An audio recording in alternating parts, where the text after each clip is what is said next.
May 18, 1948, Mount Zion is captured. Israel troops break into the old city through Zion Gate. 6 months of siege and attacks, and Jerusalem is divided.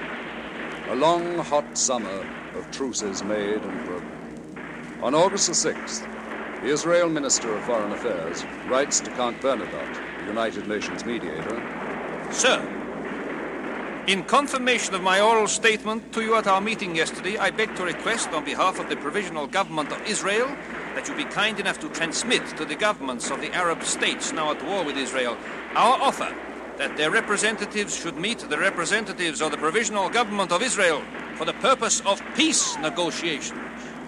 The Arabs remain obdurate. We must ceaselessly increase our military strength.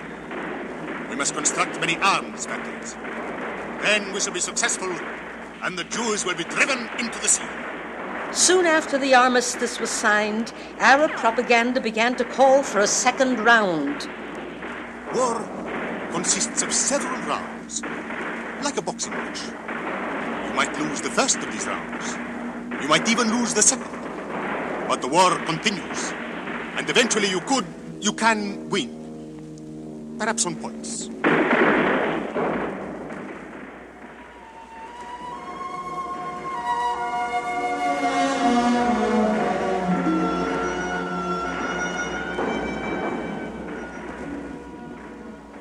On May 11th, 1949, Israel was admitted as a member of the United Nations.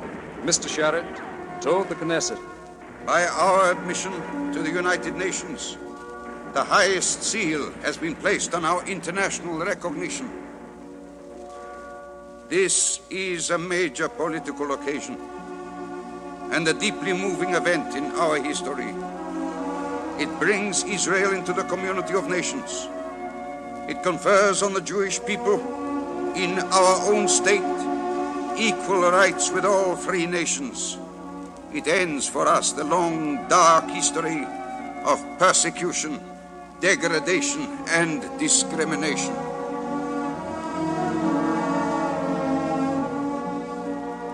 In the Knesset, the law of the return was passed. I will bring thy seed from the east and gather thee from the west.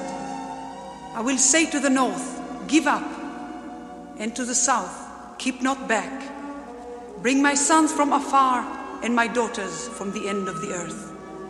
From all over the world the Jews came. September 1950, Operation Magic Carpet. 45,000 Jews were airlifted from the Yemen.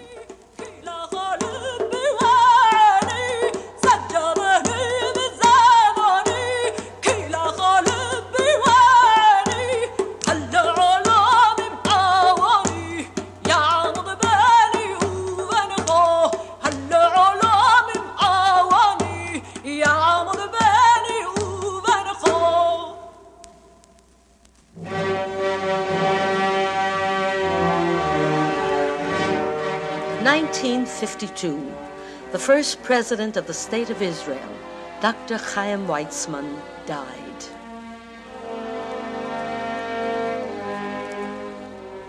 But the vision of Chaim Weizmann had become a reality. By now, nearly 700,000 new immigrants had come to the country, which his wisdom and strength of purpose had helped to build. Our Torah tells us that we have a good land, a land of brooks of water, of fountains and depths, springing forth in valleys and hills, a land of wheat and barley and vines and fig trees and pomegranates, a land of olive trees and honey, a land whose stones are iron and out of whose hills thou mayest dig brass. We hold in our own hands the vital spirit and will to disperse the sands, to plant and to sow, to burst open new springs, to build and to redeem, and to live anew from the reborn soil.